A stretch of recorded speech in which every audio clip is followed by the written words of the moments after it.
I think it's simply fascinating, Amit sir, how you have described these two simple words of passion and compassion, and also the way you describe that Dis- Passion, dispassion, and compassion. passion, dispassion, and compassion, and also the way you use those different examples from the cricketing world, as many of our Indian colleagues will be able to synchronize with as to what you are saying. But now there is a very popular question from the public, which is on the ongoing situation, which we all know on the news channels. Being a diplomat yourself, I would also like to have your comments on the ongoing Israel Palestinian conflict. So, Israel has bombed the house of the Hamas Gaza leader and obliterated a family's home in Gaza as Hamas launched more than 100 rockets towards Israel on Sunday, marking it the deadliest day of the week long conflict so far, which is according to the data from the Palestinian Health Ministry in Gaza and Israeli authorities. Now, at least 192 people, including 58 children, have been killed in Gaza in the past week, with more than 1,200 wounded in this escalating conflict. And at least 13 Palestinians have been killed in the occupied West Bank. Israel's death toll stands at 10, including two children. Now, what are your initial thoughts on this crisis from a neutral perspective? And what do you think can be some of the ways of resolving the conflict? And also, how do you think that this particular concept of transformative thinking can come handy or can play a major role in this situation? Well, I'm a former diplomat, and um, current diplomats will probably be privy to a lot of up-to-date, authentic information and not just rely on news channels.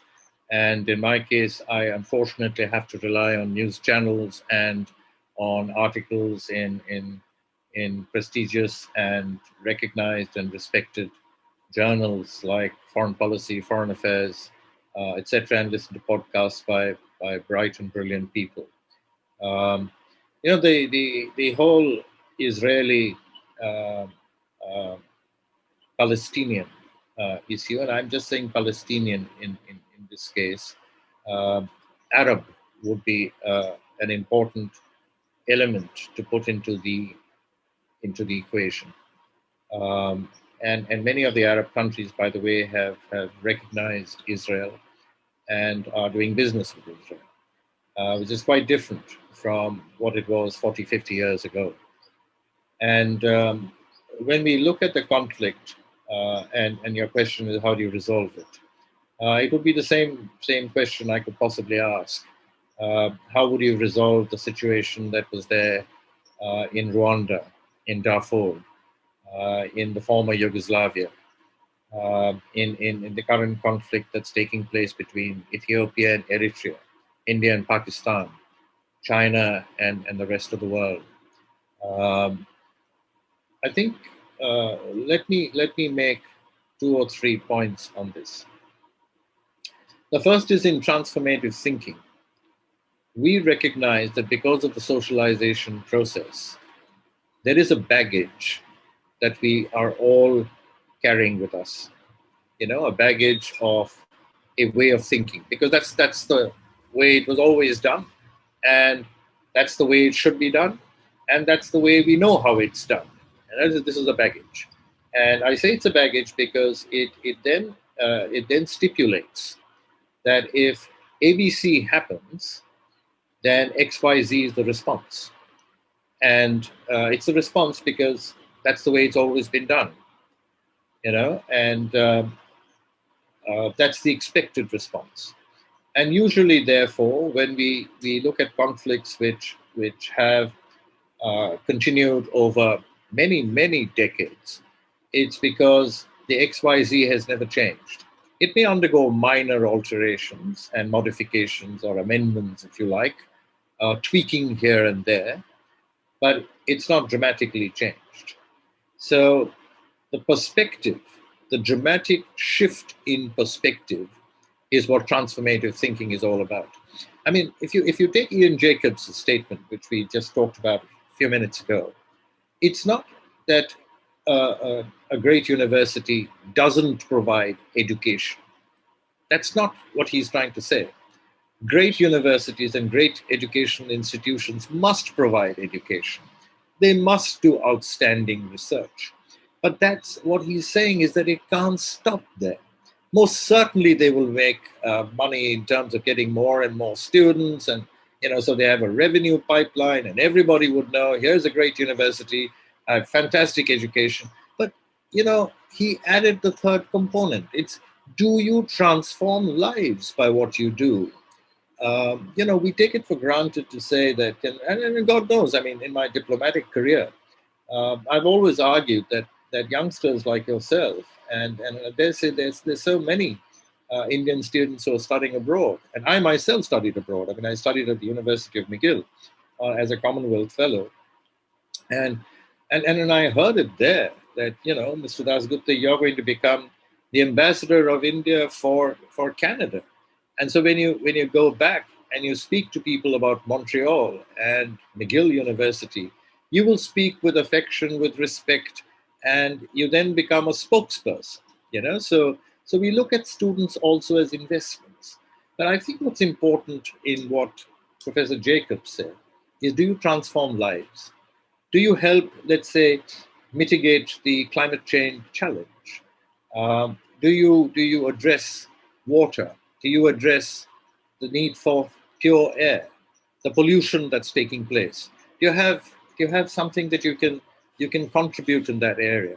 I mean, our friend Prashant, for example, working in the area of environmental engineering, what is the contribution that would be made when he looks back and says that, look, this is what I've done, and this is the impact it's had on sustainable environments. So I say this because what is important is for us to be able to recognize that if you live and work with a baggage that has already been put on your shoulders, even before you started life, then your perspective is bound to be narrow and focused only along those lines. And to a large extent, as Gandhi did, he shifted the focus, right? So you don't counter violence by violence. You counter it by non-violence. There is a line in the Bible, isn't there? And if a man slaps you on your right cheek, turn the left towards him. You don't, and you. What I think was being said by that is that you don't respond in the way that is expected. And I think one of the great shifts in this very tragic situation that's unfolding uh, in Gaza is, if you want to resolve the whole issue, there has to be fresh thinking. There has to be a new way of approaching the problem. I mean, there is a problem. You have to acknowledge that there is a problem. You need to also acknowledge the fact that all previous ways of dealing with it, which is, I mean, if you elect the Hamas, which many believe is a terrorist organization, if you elect the Hamas's negotiation with the Israelis is going to be through weapons. It's going to be armed. It's going to be military. And Israel, which has got far superior military strength, will respond militarily, and they will try to degrade Hamas's assets, and in the process cost lives. And so, if 100 people die on one side and 10 people die on the other, that's only because where 10 people die, they probably enjoy military superiority. And you don't equalize or balance the situation. If 100 Israelis die and 100 Palestinians die, then that's fine, I mean, we don't say something like that. The question is, can you resolve the problem? And it's not, I think when you look at the facts, the argument that was being posited was that the rockets that were fired from Gaza was because the Palestinians were fed up at the manner in which the Israelis were treating them. And God knows that they were treating them very, very poorly, whether it was taking their land, taking their homes, and the behavior, the Al-Aqsa Mosque. So there's a whole series of these. And dramatically, this time around, Israel also has Palestinians who are Israeli citizens who live in Israel protesting at what's happening. Now, how would you approach this and how would you resolve it? I don't think a resolution is going to be while you and I speak today. I mean, right now, it's still going on. The bombardment will continue. And because President Netanyahu has made it very, very clear that the Israelis will not stop till they have completely degraded Hamas's assets. So you will see significant escalation or a continued escalation taking place before there is calmness. And it reminds me of a Greek mythology. And the story of Sisyphus, for example, where Sisyphus really spent his time doing lots of good things for the gods. And the gods were very pleased with him. But then Sisyphus became too big for his boots, didn't he? And he started insulting the gods. And then the gods decided to curse him. And they told Sisyphus that for eternity, you will carry this boulder and you will move it up the hill, and then it'll roll down, and you will move it up the hill, and it'll roll down, and this will never stop. And this is till eternity. Now, what happens is that if you continue thinking and behaving the way it was always done, because other people tell you, this is the way it was always done, and this is what we are used to, it's not going to work. We have to sit back and we have to ask ourselves, how do we transform the way in which we approach this problem? And one can only pray and hope that this day will come soon enough. But if there is continued confrontation in the way in which Palestinians and Israelis perceive each other, then I'm afraid it is not going to resolve itself. Unless there is a collective will that we have to live together and we have to find a solution that allows us to live together. And most certainly we will make demands which the other side will reject. But there needs to be a certain amount of give and take in any negotiation. And, in the business school, I'm sure you've studied and learned about negotiation. Negotiation is not that one side takes everything, because it doesn't work. It's not sustainable. Maybe sustainable in the short term, but it's not in the medium or long term. There has to be give and take and accommodation. And we need to ask ourselves, what's the tipping point? We need to ask ourselves, what's that one single point that's going to break the talk or the talks? And do I really want peace? Do I really want this resolved? And I think these are critical questions. And you need complete neutrality in the way in which you approach this. And today, I believe that neither the Palestinians nor the Israelis today, as a community as a whole, I mean, there are many among them who think very differently than the government think or the majority think, are open to accommodating the other side's point of view. And so you need a neutral participant in the whole process. But in order for it to succeed, you first need to have two elements. One, accept that there is a problem. And B, commit yourself to finding a solution. Unless you have the two working in tandem, this will always remain a troubled region. Yeah. So my heart and soul, I think, like everybody's, goes out to a very large number of people who've died. And the grief, the sorrow, the misery, and the fact that this is unending. I mean, every time you decide that something else is going to bother you, like the pandemic or Afghanistan or whatever, the Israeli-Palestinian issue seems to draw you back into the fold, doesn't it? But a very neutral, hands-off approach from the Arab countries is also very distressing, isn't it? I mean, none of the Arab countries want to accommodate the Palestinians, do they? I mean, they've just washed their hands off. They'll make a statement now and then and look after themselves. So the Palestinians really are left high and dry, with nowhere to go and no one to turn to.